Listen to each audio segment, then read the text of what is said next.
우리가 하루하루 살아가다 보면 중요한 삶의 변곡점들이 생기게 되어 있습니다. 좀 있으면 이제 우리 수험생들이 수능을 앞두고 있는데요. 이제 100일이 안 남은 걸로 알고 있습니다.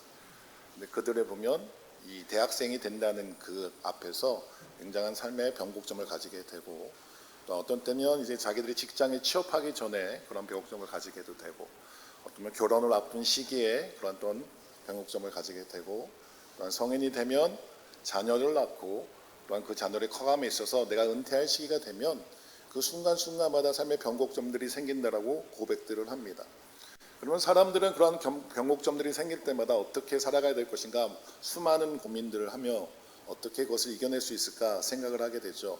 그래서 세상적인 방법에서는 여러 가지 책들의 조언을 해주고 있고, 아니면 인생에 그 사람이 성공했다라고 표현하는 많은 사람들이 찾아가 그 사람들의 이야기도 들어보곤 합니다. 그래서 내 이런 어려운 순간이었을 때 우리는 이렇게 살아가야겠구나라는 그런 도움을 받기도 한다고 하죠. 하지만 우리 그리스도인들이 이 세상을 살아갈 때 많은 변곡점들이 생길 때인데, 그럼 우리는 어떻게 살아가야 정말 하나님의 자녀답게 살아가는 그 방법이 될 수 있을까요? 유럽에서 수많은 전투를 승리로 이끌었고 그 전역에 자신의 이름을 날렸던 나폴레옹은 자신의 손자병법을 항상 들고 다니면서 그 책을 읽어가며 그 어려운 순간이 있을 때마다 이겨냈다고 고백을 합니다. 또한 소프트뱅크의 창시자였던 손병희 회장님도 자신의 성공 비결을 손자병법 책이었다고 이렇게 고백한 것을 제가 보게 되었습니다. 이 사람들은 책들을 통해서 그 순간들을 이겨냈다고 고백하는데, 우리 믿는 자들은 어떻게 하면 이 순간들을 이겨낼 수 있을까요? 제가 오늘 설교의 제목을 믿음의 삶으로 살아가기라고 정한 이유는, 여러 가지 여러분들이 믿음으로 살아간다고 고백하고 있지만 정말 우리가 믿음으로 살아가고 있는지, 아니면 여전히 우리가 두려움과 아니면 여러 가지 어려움 속에서 헤매고 있는지 우리의 삶을 다시 한번 점검해 봤으면 좋을 것 같아서 이렇게 정하게 되었습니다. 오늘 말씀에 보면 모세가 죽은 후에 하나님께서는 모세의 후계자로 여호수아에게 이렇게 말씀하십니다. 1절 2절에 보니까 여호와의 종 모세가 죽은 후에 여호와께서 모세의 수종자 눈의 아들 여호수아에게 말씀하여 이르시되, 내 종 모세가 죽었으니 이제 너는 이 모든 백성과 더불어 일어나 이 요단을 건너 내가 그들 곧 이스라엘 자손에게 주는 그 땅으로 가라 라고 말씀하십니다. 오늘 말씀해 보면 모세가 죽었다라고 얘기합니다. 모세 죽을 때의 나이가 120세였습니다. 근데 신명기 34장의 말씀에 보면 그때 모세의 눈은 흐리지 않았고 기력도 쇠하지 않았다라고 표현되어 있습니다. 몸이 건강했는데 갑자기 죽었다라고 표현하고 있습니다. 그런데도 모세는 자신의 죽음을 이미 알고 있었습니다. 그래서 죽기 전에 여호수아에게 안수하였고 자신의 후계자로 여호수아를 이미 주목하였습니다. 이젠 내가 아니라 너가 이 백성들을 이끌고 하나님께서 약속하신 그 가나안 땅을 향해 나아가야 된다라고 말해 주었다는 것이죠. 그래서 이제 출애굽을 한 약 200만 명이 되는 그 이스라엘 백성들을 이끌어갈 두 번째 지도자가 생겨나게 된 것입니다. 이것은 이스라엘 백성에게도 어쩌면 여호수아에게도 엄청난 일이었습니다. 이스라엘 백성들은 출애굽한 이후에 40년 동안을 광야에서 지내면서 모세 외에 다른 지도자를 그들은 생각해 본 적이 없었을 것입니다. 모세처럼 하나님과 대면하여 말하는 자도 없었습니다.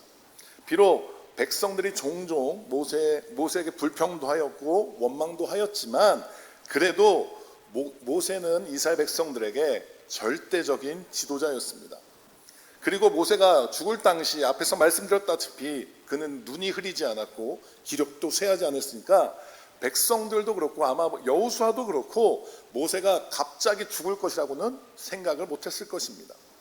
그런데 이렇게 갑자기 그 절대적이었던 그 능력이 많고 그 다수의 지지를 받았던 지도자가 한순간에 죽고, 그리고 여호수아에게 지도권을 물려줬으니 이것은 백성들에게도 그렇고 여호수아에게도 그렇고 너무나도 충격적인 일로 다가왔을 것 같습니다. 특히 여호수아에게 있어서는 굉장한 부담감이었을 것입니다. 어떠한 조그만 마을에 리더자가 되는 것도 아니고 말씀드렸다시피 약 200만 명이 넘는 그런 백성들의 지도자가 되는 일이었습니다. 웬만한 광역시 이상 되는 그 인구의 지도자가 되는 거였습니다. 근데 그것은 잘 갖춰진 어떠한 나라나 시스템이 갖춰진 지도자가 아니었고, 집도 없고 땅도 없고 그저 유랑하고 있는 난민들의 지도자가 되어 향후 만나게 될 강한 민족들과 싸워 나가야 합니다. 그러므로 이는 그에게 너무나 큰 부담감으로 다가왔을 것입니다.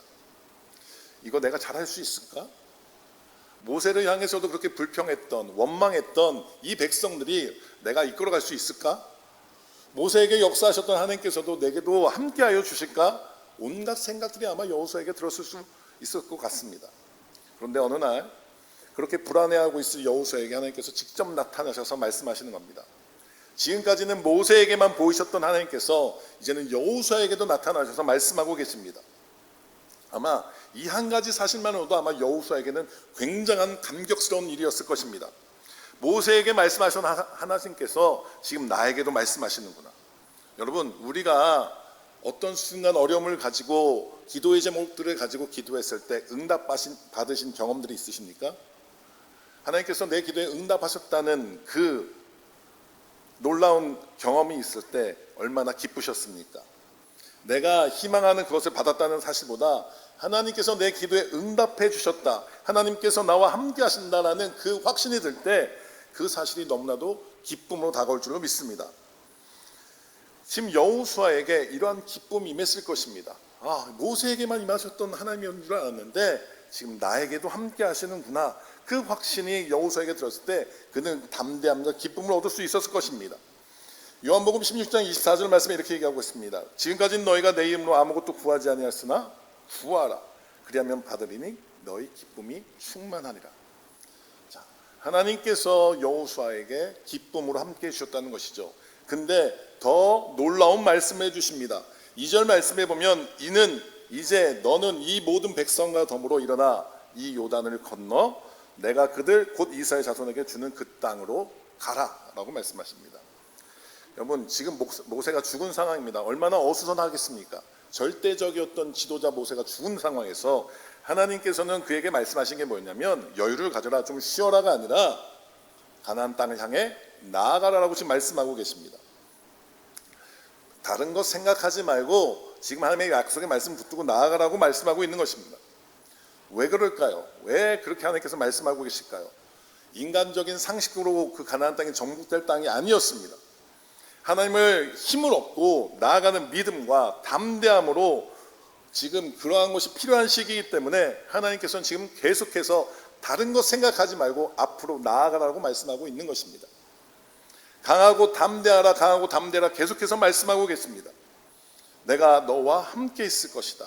너를 결코 버리지 아니할 것이다. 여러분, 우리들의 담대함의 근거가 바로 여기 있는 것입니다. 우리가 앞으로 세상을 살아갈 때 우리는 당장의 내일 일, 아니 오늘 이 예배 후에 일어날 일이 어떤 일이 있을지 아무도 모릅니다. 그러나 하나님께서 지금 말씀하고 계십니다. 강하고 담대하라고 말씀하고 계십니다. 여러분, 이스라엘 백성들이 그 땅을 취하러 나아갈 때 그 땅이 빈 땅이 아니었습니다. 그 땅에 어서 오십시오 하고 기다리고 있는 땅이 아니었습니다. 그 앞에는 요단강이 기다리고 있었고 여리고성이 있었으며 그 크고 큰 그 가나안의 7 족속들이 그들을 기다리고 있었습니다. 근데 한 가지 분명한 것은 무엇일까요? 담대하게 믿음으로 나아간다면 된다고 지금 말씀하고 있는 것입니다. 하나님의 약속의 말씀을 믿고 힘차게 전진하라고 지금 말씀하고 있다는 것입니다. 여러분, 그렇습니다. 우리가 믿음의 삶을 살아갈 때 여러 가지 환난과 어려움들이 우리 눈앞에 있습니다. 우리는 알지 못할 수도 있습니다. 그럴 때 우리에게 말씀하시는 것은 나아가라고 말씀하고 있습니다. 하나님께서는 지금 그 걸음을 떼고 앞으로 전진하라고 말씀하고 있습니다. 하나님께서 나와 함께 해준다고 말씀하고 있습니다. 지금은 전쟁을 치를 때라는 것입니다. 이 세상을 향해 우리가 타협하는 것이 아니라 세상을 향해 나아가라고 지금 말씀하고 있는 것입니다. 그래서 믿음이 필요하다고 말씀합니다. 그래서 우리는 앞으로 나아가는 삶을 살아가는 저와 여러분들에게 말합니다. 여러분, 사람이 위기가 당할 수 있죠. 어려움이 닥칠 수 있죠. 근데 이 3가지 함정에 빠져서 우리는 그 어려움에서 헤어나오지 못할 때가 너무나도 많이 있다고 얘기를 합니다. 그 첫 번째가 뭐냐면 나는 혼자다라는 생각에 빠질 때가 많다고 합니다. 그래서 고독에 빠진다라고 얘기를 하죠. 사람들은 위기를 만나면 나는 혼자야라는 생각에 젖어들게 돼서 이 세상에는 아무도 없어, 철저하게 나 혼자뿐이야, 나를 이해해 줄 사람은 아무도 없다, 이런 고독감에 젖어들게 됩니다.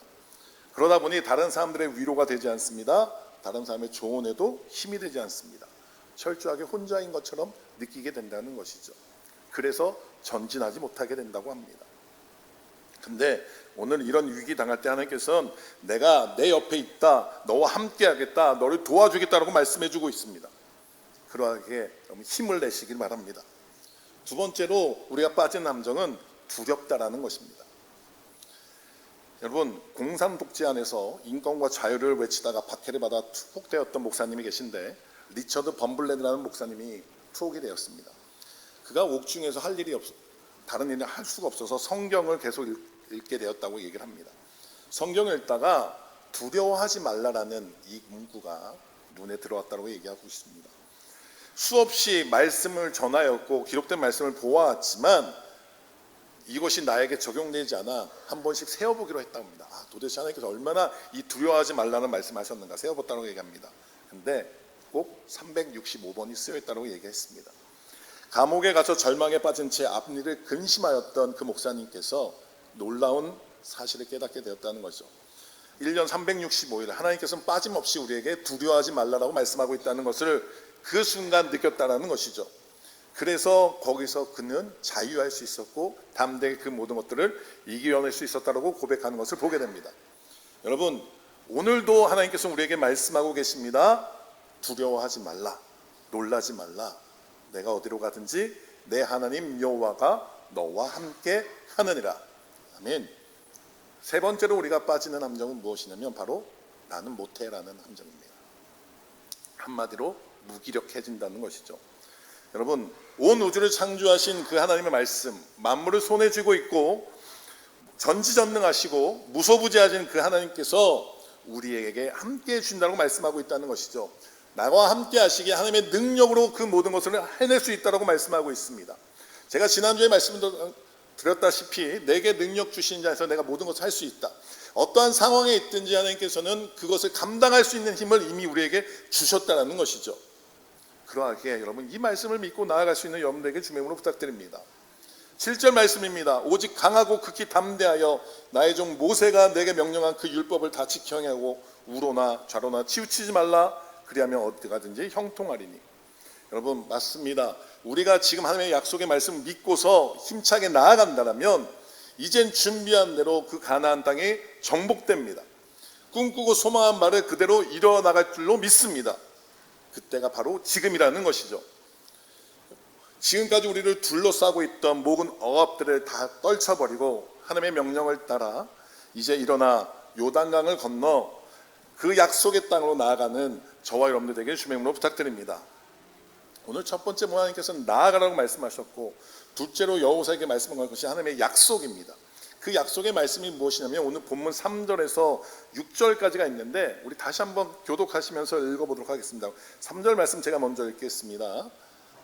내가 모세에게 말한 바와 같이 너희 발바닥으로 밟는 모든 곳은 모두 내가 너에게 주었노니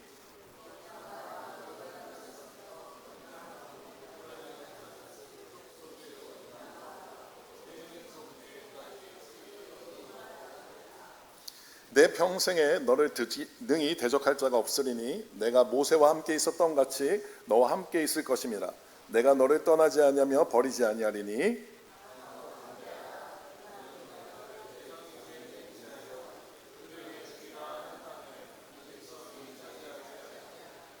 아멘. 여러분, 앞에서 말씀드렸다시피 여호수아가 이스라엘 백성들이 지금 나아갈 그 가나안 땅은 아주 비옥하고 기름진 땅입니다. 그러나 그 땅은 비어있는 곳이 아닙니다. 아주 장대한 사람들이 버티고 있는 곳이었습니다. 그리고 거기 있는 성들은 너무나 견고한 성들이었습니다. 그러므로 이스라엘 백성들은 이 사람들과 싸워 이겨야지만 이 땅을 차지할 수 있는 것입니다. 인간적으로 생각해 봤을 때 이것은 도저히 불가능한 상황입니다. 여러분, 이스라엘 백성들을 생각해 보십시오. 그들은 430년 동안 노예로 살아왔습니다. 그 후에 삶이 어떻습니까? 광야에서 40년 동안 이들은 살아왔습니다. 어떠한 군사훈련이 되어 있지 않았습니다. 여러분, 그 인구가 약 200만 명이라고 하지만 전투에 참여할 수 있는 인원이 얼마나 되겠습니까? 무기도 제대로 없었습니다. 그런 사람들이 그 땅에서 살고 있는 거대한 민족인 가나안 사람들과 싸워서 이긴다는 것은 불가능한 일입니다.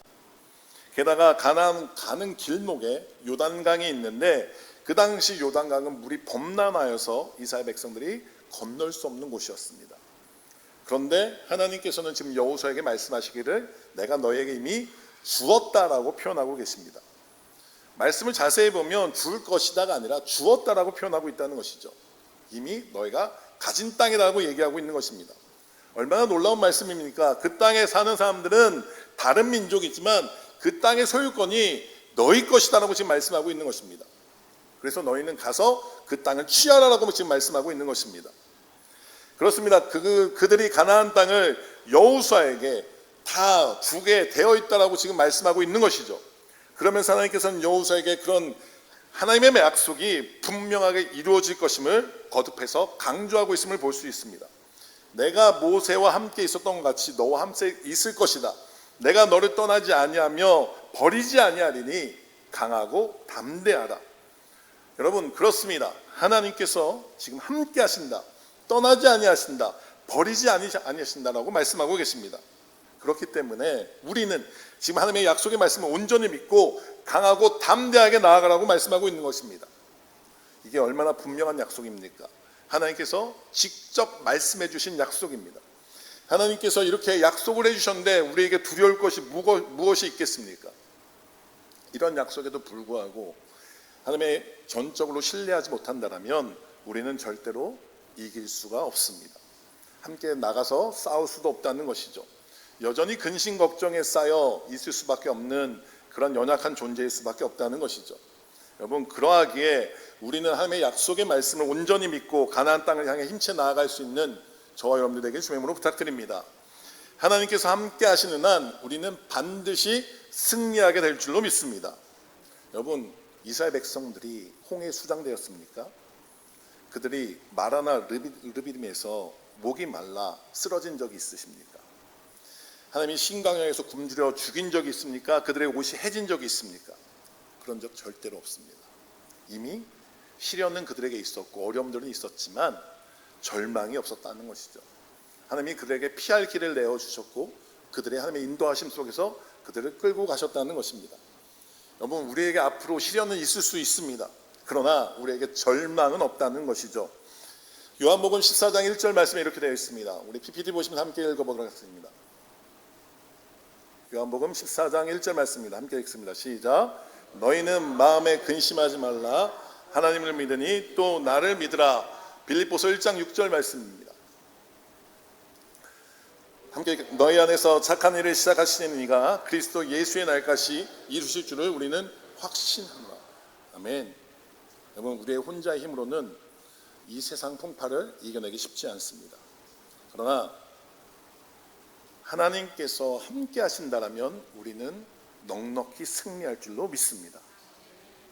우리의 힘으로는 내가 가진 힘으로는 하나님이 주신 꿈들과 비전들이 일어날 수가 없습니다. 우리의 가정들, 우리의 일터도 마찬가지입니다.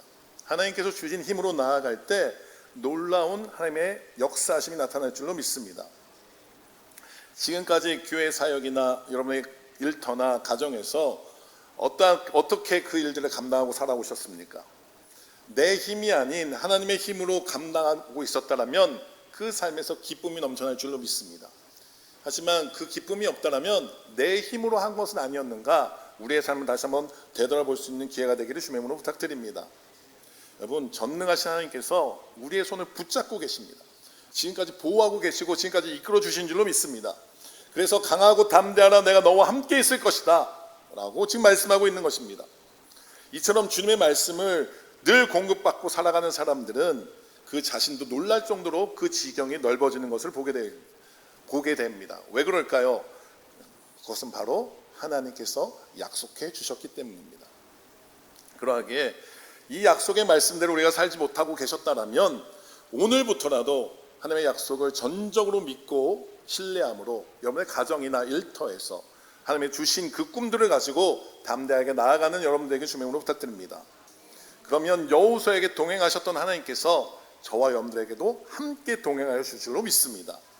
그러하게 절대로 약해지지 마십시오. 믿음을 잃지 마십시오. 나 혼자라고 생각하지 마십시오. 두려워하거나 절망에 빠지지 마십시오. 안 된다고 하지 마십시오. 우리가 붙잡아야 될 것은 주님의 손인 줄로 믿습니다. 하나님의 약속을 믿는 자들에게는 하나님께서 우리 앞길을 평탄하게 해주실 뿐만 아니라 형통의 축복으로 함께 해준다고 말씀해주고 있습니다. 하나님 말씀 그대로 우리가 밟는 땅마다 하나님의 약속의 땅으로 바뀌게 되는 놀라운 역사가 일어날 줄로 믿습니다.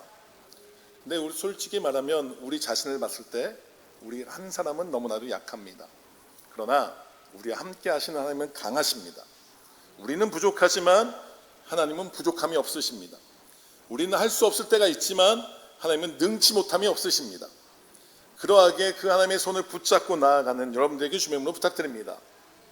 그러나 이 모든 것들을 누리기 위해서, 우리가 나아가기 위해서 하나님의 함께 하신다는 것을 믿기 위해서 반드시 지켜야 할 일이 있는데, 그것이 뭐냐면 오늘 본문과 7절 8절 말씀에 나타나 있습니다. 우리 7절 8절 말씀을 함께 읽어보도록 하겠습니다.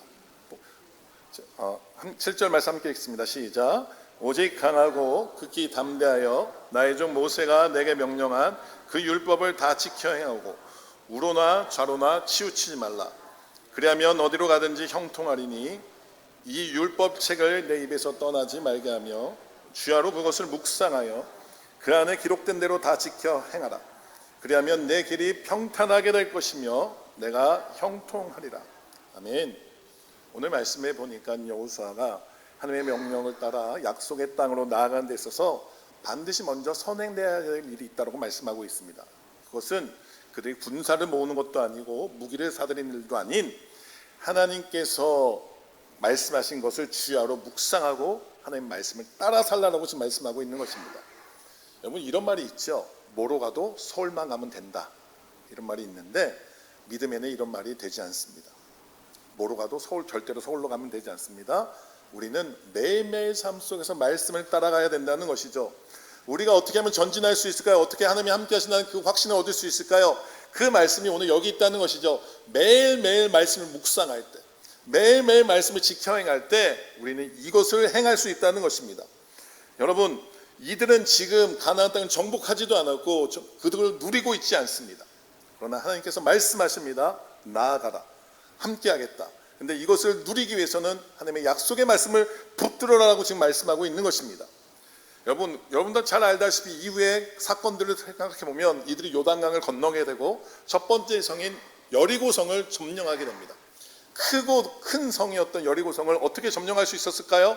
하나님의 약속의 말씀을 붙들고 그대로 행하였을 때 그 여리고성을 점령하는 것을 보게 됩니다. 그러나 그 다음 전투인 아이성의 전투에서는 어땠을까요?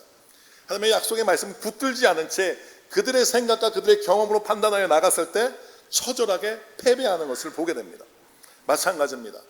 하나님께서 이미 약속해 주셨는데 내 경험과 내 판단을 의지해서 나간다면 우리는 패배를 경험하게 될 것입니다.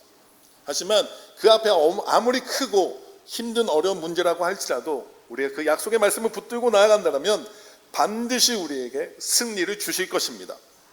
하나님의 약속의 말씀을 안 보면서도 하나님께서 하시는 일을 우리가 가늠한다면 좀 이렇게 생각할 수 있죠.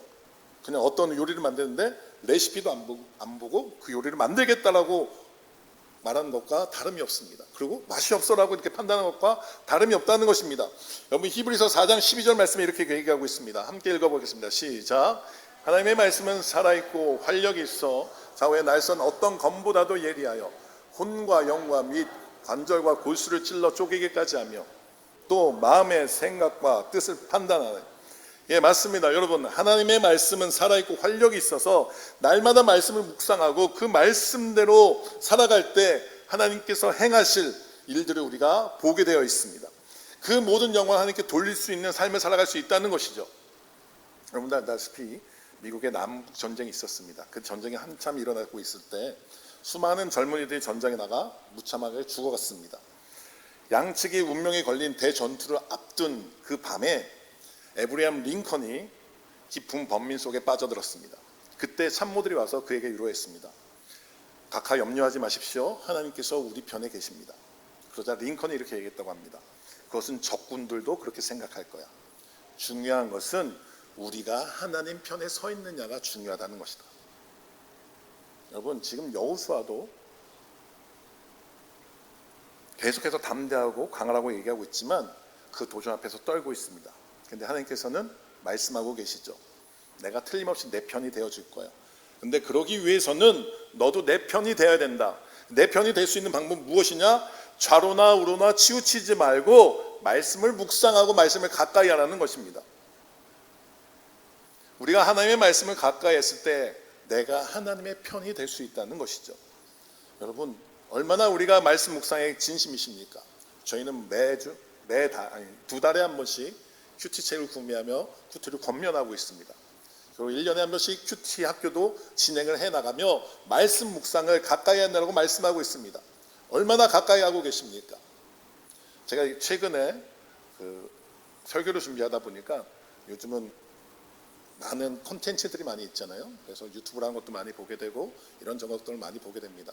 근데 제가 한 가지 놀라웠던 사실은 뭐냐면, 예전에 제가 설교 준비하기 전에 저희 딸이 와서 저한테 얘기하는 것을 보고 놀랐습니다. 아빠는 맨날 스포츠만 보네. 그래서 알고리즘이라는 게 떠서 스포츠에 관련된 게 너무나 많이 뜨는 것을 보게 되었습니다. 그래서 제가 설교를 준비하면서 그게 너무 창피하게 느껴지더라고요. 그래서 최근에 다시 이제 설교에 관련된 것들을 많이 찾아보게 되고 찬양에 대한 것들을 많이 듣게 되다 보니까 그 알고리즘이 바뀌어 가더라고요. 여러분 어떻습니까? 여러분의 삶의 변화가 어떻게 일어나고 계시냐는 것이죠. 말씀을 따라 살아가고 하나님 편에 서겠다고 말씀하고 있고 나는 믿음이 있다고 얘기하고 있지만, 여러분 한번 그 알고리즘들을 한번 살펴볼 수 있는 귀한 은혜가 있기를 소원합니다. 내가 정말 하나님 편에 서 있는지, 말씀을 따라 살아가고 있는지 우리의 삶을 점검할 필요가 있다는 것입니다. 우리가 말씀대로 살아갈 때 그 약속의 말씀대로 우리에게 이루어질 줄로 믿습니다. 9절 말씀입니다. 9절 말씀 함께 읽어보도록 하겠습니다. 시작. 내가 내게 명령한 것이 아니냐. 강하고 담대하라. 두려워하지 말고 놀라지 말라. 내가 어디로 가든지 내 하나님 여호와가 너와 함께하니라 하시니라. 아멘. 내가 내게 명령한 것이 아니냐. 이 말씀이 참 중요합니다. 가나안 땅의 진입은 하나님께서 명령하신 것입니다. 가나안 땅은 이미 하나님께서 약속하신 땅입니다. 그렇습니다. 약속의 땅으로 들어가는 것은 하나님의 명령입니다. 우리가 행복으로 들어간다는 것은, 우리가 풍성한 삶을 누리는 것은 이미 하나님의 약속이라는 것입니다. 따라가서 하나님의 명령을 따라 나아가는 하나님의 백성은 절대로 패망할 리가 없다는 것입니다. 이스라엘 백성들은 이미 애굽에서부터 벗어났습니다. 이스라엘 백성들이 아무리 잘못해도 다시 애굽으로 돌아가는 일은 결코 없습니다. 애굽에서 종살이하는 일은 이미 완전히 끝이 났다는 것이죠. 이스라엘 백성들이 가나안 땅을 차지하게 되는 것도 분명합니다. 그렇다면 이제 남은 문제가 무엇이라는 것이죠. 가나안 땅을 어때 확신을 가지고 전진을 할 것인가, 아니면 불신과 불안, 염려로 더 이상 전진하지 못하고 원망하며 그 자리에 남아있을 것인가, 바로 이 문제라는 것이죠. 이 문제를 극복하기 위해서 계속해서 말씀하십니다. 하나님의 말씀을 묵상하고 그대로 지켜 행하라. 그리하면 너희가 이 땅을 차지할 수 있다고 말씀하고 있습니다. 우리가 시편 19편 7절 8절 말씀에 보면 이렇게 얘기하고 있습니다. 여호와의 율법은 완전하여 영혼을 소생시키고 여호와의 증거는 확실하여 우둔한 자를 지혜롭게 하며 여호와의 교훈은 정직하여 마음을 기쁘게 하고 여호와의 계명은 순결하여 눈을 밝게 하는도다. 하나님의 말씀이 우리의 삶을 그렇게 이끌어 가신다고 말씀하고 있습니다. 여러분, 우리도 마찬가지입니다. 우리는 이미 하나님의 전적인 은혜로 말미암아 예수 그리스도의 십자가의 보혈로 구원받고 하나님의 자녀가 되었습니다. 우리가 이 세상에서 아무리 잘못한다 할지라도 다시 멸망의 자녀가 되는 일은 없을 것입니다. 하나님의 인도하심에 따라 반드시 승리하게 되시라는 사실은 너무나도 우리가 분명하다는 것이죠. 그렇다면 우리에게 남은 문제가 무엇입니까? 우리를 구원하신 신실하신 하나님, 우리를 인도하시는 바로 그 하나님을 신뢰하면서 담대하게 나아갈 것인가, 아니면 여전히 이 세상을 살아가면서 불신 속에서 불안 속에서 좌절하며 넘어진 채 그 자리에 머물러 있을 것인가 하는 그 문제라는 것이죠. 여러분께서 하나님의 약속의 말씀을 온전히 붙잡고 신뢰함으로써 하나님의 약속의 그 번영을 누릴 수 있는 귀한 은혜가 여러분들의 있기를 주님의 이름으로 부탁드립니다. 요한복음 16장 33절 한번 읽어보도록 하겠습니다. 함께 읽습니다. 시작. 이것을 너에게 이름은 너희로 내 안에서 평안을 누리게 하려 함이라. 세상에서는 너희가 환난을 당하나 담대하라. 내가 세상을 이겼노라. 아멘. 우리 주님께서 말씀해 주셨습니다. 여러분, 세상에서 우리가 살아갈 때 우리는 여러 가지 환난을 당할 수밖에 없습니다. 어려움들이 닥칠 수밖에 없습니다. 오늘 여호수아에게도 하나님께서 약속해 주신 그 가나안 땅을 나갈 때 가나안 땅이 비어있는 땅이 아니었습니다. 어려움들이 있었고 힘든 점들이 많이 있었습니다. 하지만 오늘 주님께서 말씀하십니다. 담대하라, 내가 세상을 이겼다. 담대하라, 가나안 땅을 이미 너에게 주었다라고 말씀하고 있습니다. 그러하기에 이 약속의 말씀을 온전히 붙잡고 여러분들이 하나님의 약속해 주신 그 은혜를 누리며 살아갈 수 있는 귀한 해가 저와 여러분들에게 있기를 소원합니다.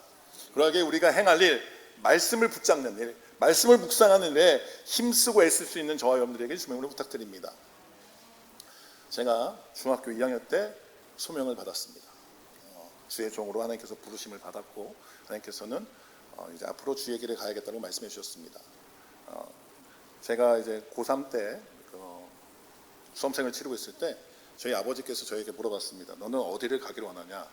그랬을 때 제가 그때 얘기했습니다. 아버지, 저는 신학교를 가려고 합니다. 그렇게 얘기했더니 저희 아버지께서 그 고3 내 1년 동안 저를 설득하기 시작했습니다. 너는 거기 가서는 안 된다. 안 된다라고 저를 얘기하기 시작했습니다. 제가 여러분 보시기에 어떻게 느끼실지 모르겠지만 제가 굉장히 소심했습니다. 특히나 학창 시절에는 더 소심했습니다. 어느 정도 소심했냐면 선생님께서 질문을 하셨을 때 제가 답을 알고 있었음에도 불구하고 답하지 못하는 그런 학생이었습니다. 그러니까 그 정도로 소심했는데 아버지하고 대화하는 데 있어서 더 소심했었습니다. 저희 아버지는 저를 설득하기 위해서 가진 방법을 다 동원하셨습니다. 이런 표현하면 그렇지만 협박도 하셨고 또 회유도 하셨고 좋은 데 가서 많은 것도 먹이시면서 넌 그곳에 가면 안 된다 이렇게 얘기하셨습니다. 근데 여러분 원서를 쓰면 알겠지만 부모님의 동의가 있어야 되는데요. 저희 어머니는 동의를 해주셨습니다. 넌 신학교 가라 이렇게 얘기하셨는데 아버지가 동의를 안 해주셨죠. 근데 그러고 나서 제가 기도 중에 하나님 어떻게 해야 됩니까? 이런 일들이 있는데 근데 저에게 주셨던 말씀은 바로 이 말씀입니다. 강하고 담대하라. 어디로 가는지 내가 너와 함께 하겠다. 그리고 주야로 그 말씀을 묵상하라. 그러면 이것을 너희가 누릴 수 있을 거라고 말씀해 주셨습니다. 결론이 어떻게 됐을까요? 원서를 썼습니다. 저희 아버지가 저에게 말씀해 주셨죠. 너는 이제 내가 상관하지 않을 거야. 너 살기 네가 알아서 가. 근데 저의 믿음 가운데 어떤 일이 있었냐면 하나님, 주의 일을 하나님께서 책임져 주시겠죠. 저는 아무것도 알지 못하지만 믿음으로 나아갑니다 라고 얘기했을 때 저의 등록금은 알아서 다 채워지는 놀라운 역사가 일어났습니다. 맞습니다. 여러분, 우리의 앞길은 어떻게 채워질지 알 수 없습니다. 그러나 여러분이 믿음으로 나아간다면 하나님께서 여러분의 인생을 책임져 주실 줄 믿습니다. 말씀을 가까이 하고 말씀을 붙잡고 나아간다면 우리의 삶, 여러 가지 변곡점들이 있을 수 있고 여러분들이 어려움들이 있을 수 있지만 이미 우리는 승리한 삶을 살아갈 줄로 믿습니다. 이제 말씀을 맺겠습니다. 여러분, 하나님의 말씀을 준행하고자 살고자 애썼던 힘썼던 여호수아처럼 하나님의 약속의 말씀을 굳게 붙잡고 이 세상을 힘차게 나아갈 수 있는 여러분들에게 주명으로 부탁드립니다.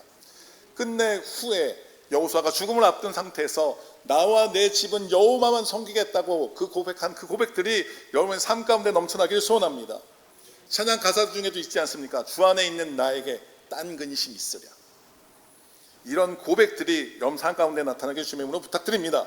하나님의 말씀대로 살아갈 때 마침내 하나님의 약속의 말씀이 여러분 삶 가운데 풍성하게 누릴 수 있는 그 은혜가 일어나기를 주님으로 간절하게 축원드립니다. 아멘.